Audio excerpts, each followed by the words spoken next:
tá aí uma nota no painel da Folha dizendo que o governo dos Estados Unidos diz a bolsonaristas que sanções devem aumentar na próxima semana.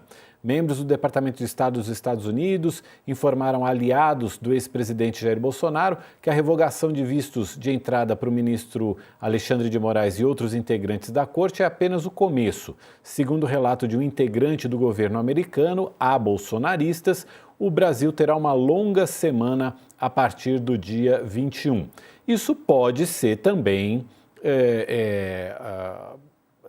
pessoas aí ligadas ao ex-presidente e ao próprio deputado Eduardo Bolsonaro querendo botar mais lenha nessa fogueira aí e plantando alguma coisa, dizendo que o governo americano vai acelerar nas sanções.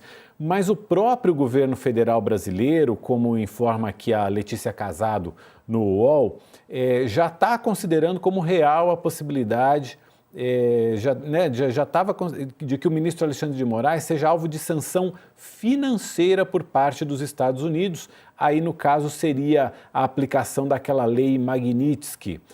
A lei Magnitsky, a gente já explicou para você, ela é uma lei que foi criada em 2012, mas que ela é aplicada para indivíduos estrangeiros acusados de corrupção em larga escala, violação de graves direitos humanos, né? Ela, no caso do Alexandre de Moraes, os Estados Unidos têm que fazer um certo contorcionismo aí para chegar nesse ponto, mas o governo federal já trabalhando com essa possibilidade de que possa haver maiores sanções ao Alexandre de Moraes. E aí, Beto, se de repente o governo americano foca na figura do Alexandre de Moraes e esquece um pouco o Brasil de uma forma geral, o tarifaço de uma forma geral, será que isso não serviria para o Donald Trump cantar vitória lá para o público dele e abrir negociações com o Brasil? Realmente não acredito que isso vai acontecer. Isso é o desejo agora da família Bolsonaro, depois de verem, né, o erro que eles cometeram. Porque eles queriam realmente isso, pôr o Xandão no centro do alvo, dizer que ele é o vilão, ele é o malvado, que ele fosse castigado, que os Mariners fizessem uma operação surpresa e raptassem o Xandão, sei lá, o delírio que eles pensaram. Mas aí o Trump, quando abriu a caixa de ferramentas, abriu a caixa de ferramentas que ele quer. Porque o Trump não está preocupado com a liberdade do Bolsonaro. O Trump foi muito claro. A gente fica especulando. Óbvio que de pano de fundo tem diversos fatores, tem o BRICS, tem as Big Techs, etc, etc. Mas vamos escutar e ler o que o Trump falou. Ele mandou 2 cartas, ele fez 4 pronunciamentos, ele foi claro e cristalino. E tampouco ele está muito preocupado com o que aconteceu na eleição passada. Ele está preocupado com um cálculo muito claro para ele. Ele quer, a partir de 2027, um aliado dele no Brasil, porque é uma potência subcontinental. Então é isso que o que ele quer. E ele, na cabeça dele, a melhor opção é o Bolsonaro, porque ele acaba acreditando na própria fake news que a turma dele cria, né? Nesse caso de que o Bolsonaro estaria liderando as pesquisas. Mas aí eu dialogo com o que eu falei ao princípio e que o Ricardo comentou a princípio. Ou seja, eu falei, o Trump gosta de pessoas duronas, então o governo brasileiro tem que ser durão para negociar sem se deixar levar pela euforia, né? Com serenidade, sobriedade, mas muito rigor e firmeza. Mas como o Ricardo falou, ele é o valentão. Então, o valentão do pátio da escola, você não discute com ele com base na verdade. Não adianta dizer que o Bolsonaro está atrás nas pesquisas, que ele não é uma figura, era uma figura respeitada, ele era um par internacional, que o Brasil tem déficit comercial com os Estados Unidos. Não adianta desmentir todas as mentiras que o Trump foi falando a respeito do Brasil. Porque contra o valentão você não usa a verdade.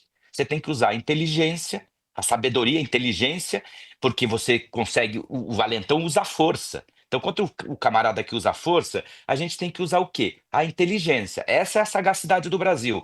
Então, usar outros mecanismos, agora sabendo que o Trump, Mauro, vai aumentar.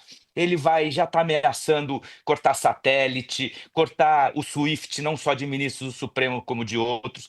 Então, assim, eu queria aqui fazer um ato de desagravo em homenagem ao ministro Alexandre de Moraes, ao Paulo Gonet, aos demais 6 ministros do Supremo. É, dizer que isso é uma medalha para eles, uma medalha de defesa da soberania nacional, são verdadeiros patriotas. E os 3 ministros do Supremo que não estão nessa lista deveriam se perguntar o que fizeram para não estar nessa lista, porque eu não acho uma coisa positiva o ministro do Supremo não estar nessa lista. Então, eu acho que cabe uma reflexão desses ministros. Mas, Mauro, essa história, como eu comentei a princípio, só está começando. Então, quando você tem um Mike Tyson na sua frente, se você bobear, ele morde a sua orelha, arranca a sua orelha e cospe. É o Trump.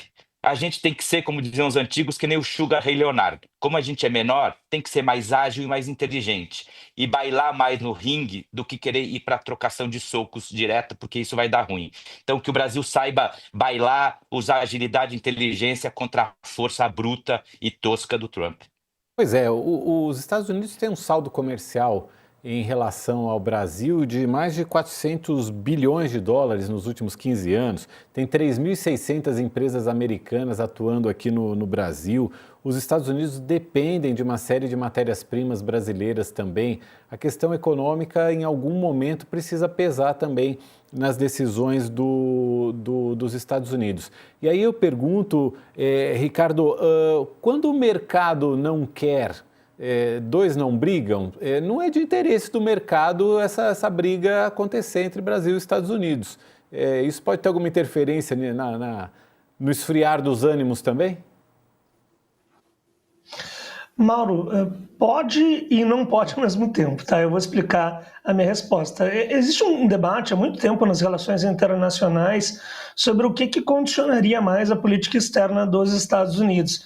E existe uma interpretação, com a qual eu não concordo, de que a postura do governo dos Estados Unidos, ela basicamente seria uma postura de defesa dos interesses das suas empresas.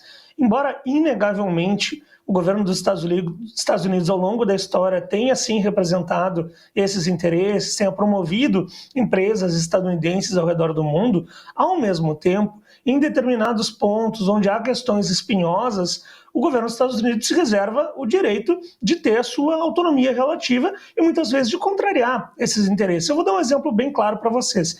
Lá nos anos 90, o Irã estava sendo governado por Mahmoud Khatami, que era um reformista no governo iraniano e que era uma pessoa que estava buscando uma aproximação com os Estados Unidos. Inclusive, nesse momento, o Irã estava abrindo o seu mercado petrolífero para empresas ao redor do mundo. E houve uma proposta de uma empresa dos Estados Unidos para explorar o petróleo iraniano, e essa proposta era pior do que propostas alternativas de empresas europeias.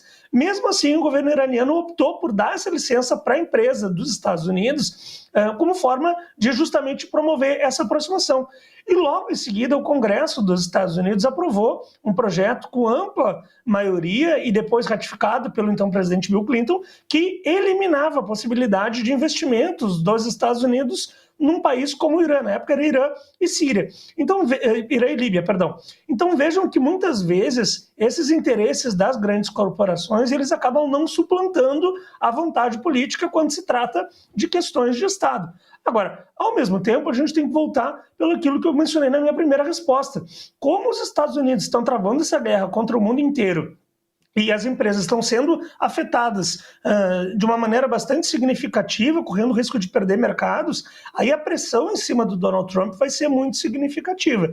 Então, assim, não podemos afirmar que os interesses corporativos governam Washington, mas sabemos que nessa relação de forças, os interesses corporativos são um elemento fundamental, são uma variável inegociável, no sentido de que é um poder relevante, um poder que pressiona o presidente dos Estados Unidos a caminhar num sentido ou a caminhar em outro.